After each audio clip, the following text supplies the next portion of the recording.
cút rồi. Chơi với em.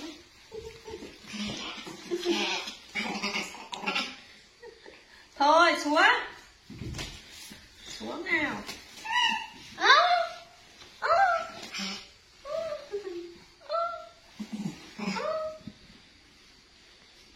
Cui ơi, em đi. Cu.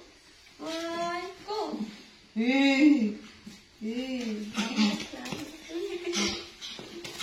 Nào lại đây nào, lại em lại xem nào.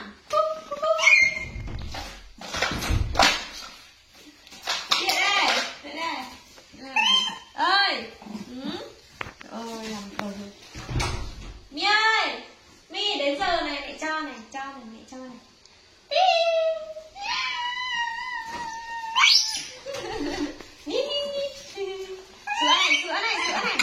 Sữa này. Xin đi. Sữa. Không cho đấy, đi chơi đi. Đi chơi đi, cho hai người đi chơi đấy. Đi chơi.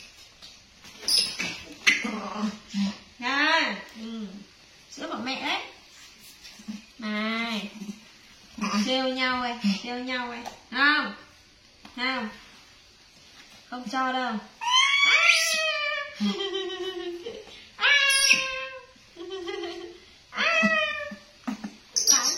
Làm tròn đấy. Sữa này. Hai đứa uống sữa không? Cô ơi, Mi ơi, uống sữa rồi. Cho cô uống một nha. Đây của cô này. Đây của Mi này. Đây. Để soạn chỗ cho hai đứa nằm rồi uống sữa nha. Nào, lại đây. Lại đây. Ngồi đây. Cucu, ngoan con. Mimi, lại đây. Mimi lại đây nào. Rồi. Ngồi xuống. Ngồi xuống.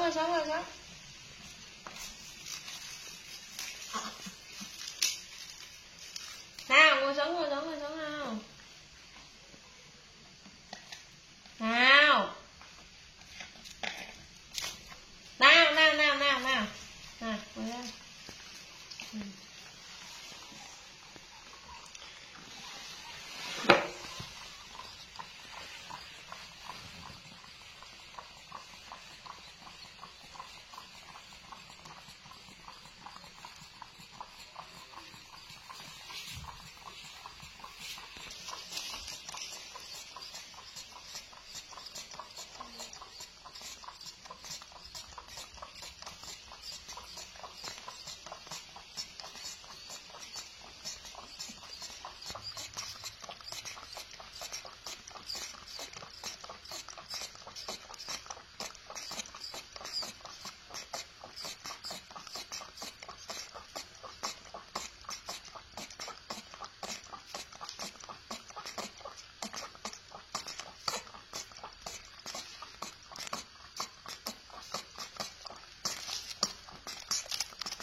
Em chào Mi. Em chào anh. Hết rồi. Hết sạch luôn. Cô hết cho con. Không chơi lấy. Nào cô lại đây nào. Lại đây nào. Cái thằng này chổng mông lên mặt người ta.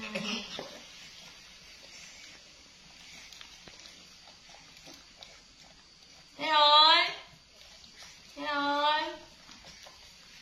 Hết mất rồi.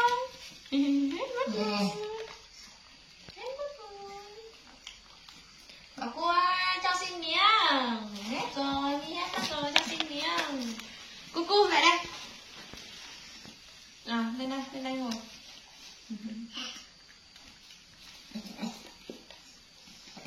No chưa? Rồi, đây mẹ nào.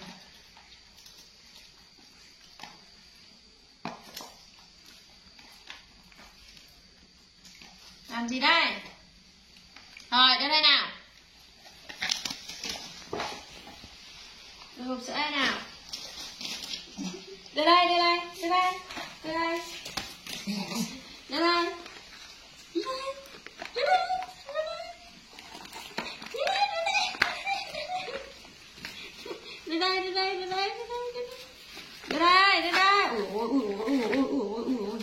Nhìn theo ghét. Đưa đây, đưa cho mẹ nào. Đưa đây. Để vứt nha. Hết rồi, vứt nha. Bắt tay nhá. Ngon không? Ngoan này, hôm sau uống nữa nha. Bye bye. Hai đứa ngồi chơi nha. Mẹ đi dọn dẹp nha. Bye bye.